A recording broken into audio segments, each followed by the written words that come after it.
करे, ना पूजा पाठ करे, ना कुछ भी उन्होंने नहीं किया, पर उनके ऊपर सवारी आती थी। उसके घर वाले जो है वो अलग अलग भक्तों के पास उनको लेके जाते थे, पर एक भगत के पास पता चला कि वो जो शक्ति है वो माता काली की शक्ति है। अब जब पूछा गया कि वो कैसे आई हैं, इन्होंने तो पूजा पाठ भी नहीं की, कुछ भी नहीं की, ना मंत्र जाप किया, तो उन्होंने बोला कि ये पिछले जन्म में मेरा भक्त था और मैं इसको नहीं छोड़ना चाहती, इसलिए मैं इसकी शीश पे आई हूँ। तो उसके बाद उस व्यक्ति को गद्दी दिलाई गई, यानी उसको गुरु धारण कराया गया, गद्दी दिलाई गई, और आज वो व्यक्ति जो है वो संकट काटता है। ऐसे कई उदाहरण जो है वो मेरे सामने घटित हुए हैं। यानी कि जो पिछले जन्म की शक्ति होती है वो अपना पूर्ण प्रभाव दिखाती है हर प्रकार से। जितनी भक्ति आपने पिछले जन्म में की है वो भक्ति आपके इस जन्म में भी साथ रहती है, और वो हर संभव प्रयास करती है आपको अपनी तरफ खींचने के लिए, ताकि आप उनकी सेवा, उनकी भक्ति आप करते रहें। और अगर आप इसे समझ जाते हैं, सही समझ जाते हैं, क्योंकि कई लोग तो ऐसे होते हैं जो उसको प्रेत समझ के या नेगेटिव एनर्जी समझ के वो क्या करते हैं, उसको बंधवा देते हैं। और कई भगत भी ऐसे होते हैं कि शरीर का बंधन कर देते हैं, जिससे वो शक्ति दोबारा उस शरीर पर नहीं आए, तो या अशुद्ध कर देते हैं, ऐसा कुछ कर देते हैं, गंदा ताबीज दे देते हैं, जिससे कि वो शक्ति फिर दोबारा उसके शरीर पर नहीं आती। और फिर जो वो शक्ति होती है वो भी कुछ तो प्रयास करती है, उसके बाद फिर वो भी उसको छोड़कर चली जाती है। और फिर वो व्यक्ति यानी शुरू से वो पूजा पाठ या भक्ति अगर वो करता है, उसके बाद उसको कई साल लग जाते हैं। यानी कि आप भक्ति में आप 80% पर पहुंचे हुए थे, 20% अगर आप गुरु धारण कर लेते तो आपको वो शक्ति पूर्ण रूप से प्राप्त हो जाती है। मैं आपको बता दूं, किसी शक्ति की जन्म जन्मांतर पूजा पाठ करते करते एक ऐसा समय आता है जब आपको मोक्ष की प्राप्ति हो जाती है, यानी कि फिर आपको किसी योनि में जन्म लेने की आवश्यकता नहीं पड़ती। और ये जो शक्ति है, ये शक्ति आपका जन्म जन्मांतर साथ देती है।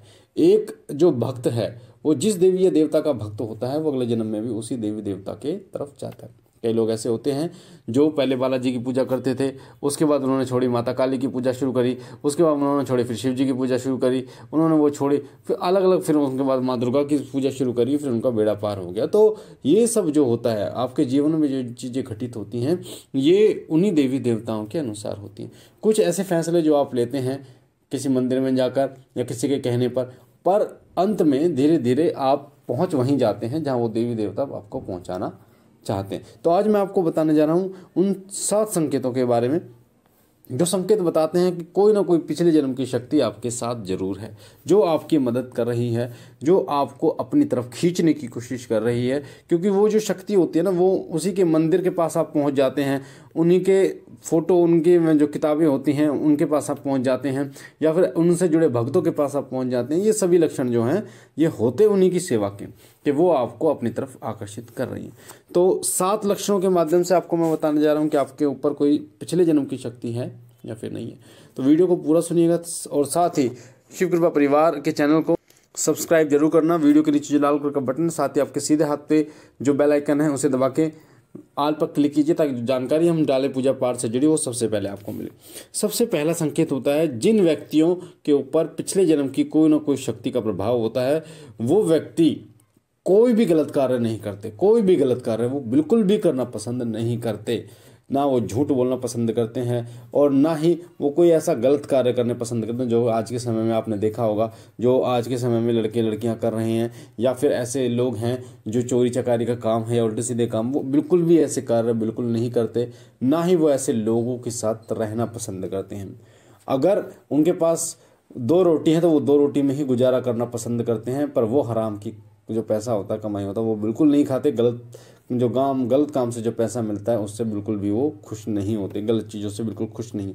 ये पहला संकेत होता है जो बताता है कि आप पिछले जन्म की कोई ना कोई शक्ति आपके ऊपर होती है। साथ ही उस व्यक्ति के ऊपर काम वासना का प्रभाव बहुत ही कम पड़ता है। जो आज भौतिक जीवन में आप देख रहे हैं, लोग लैपटॉप है, फ़ोन है, जगह जगह पर जा रहे हैं, और काम वासना उनके अंदर उत्पन्न जो होती है उसका प्रभाव बहुत ही कम उनके पास पड़ता है, या फिर पड़ता ही नहीं है। उनका ध्यान जो है वो भक्ति में, भगवान के चरणों में रहता है। ये दूसरा संकेत है।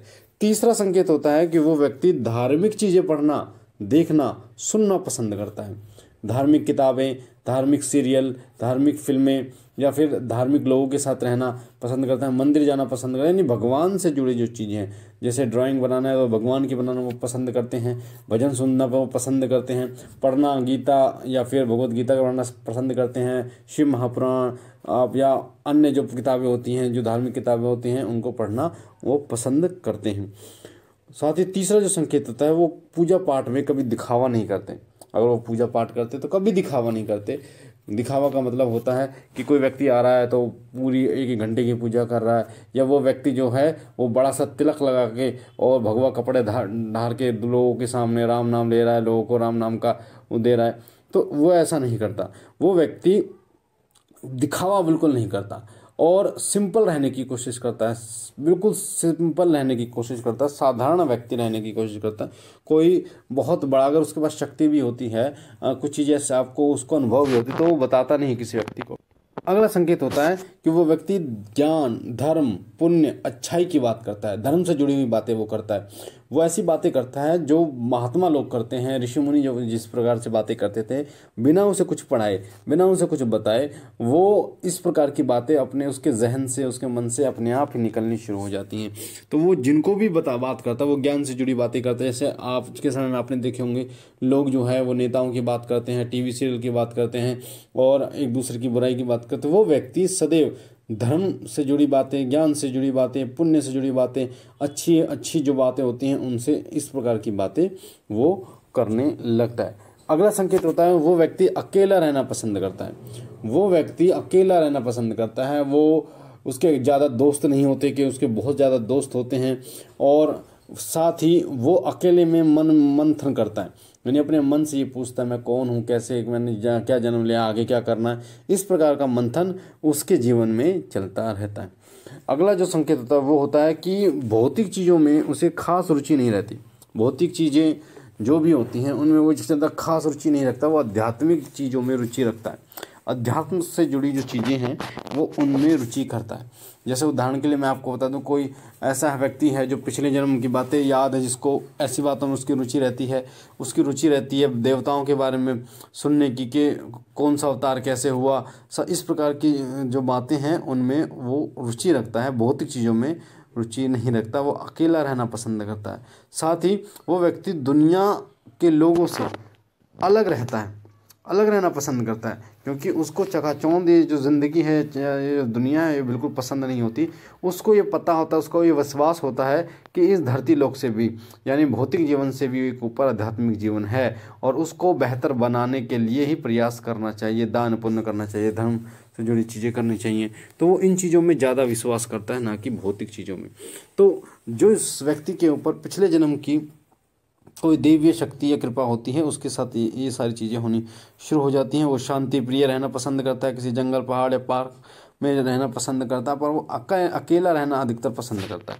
तो अगर आपके अंदर भी ये संकेत हैं तो कोई ना कोई पिछले जन्म की शक्ति आपके साथ जरूर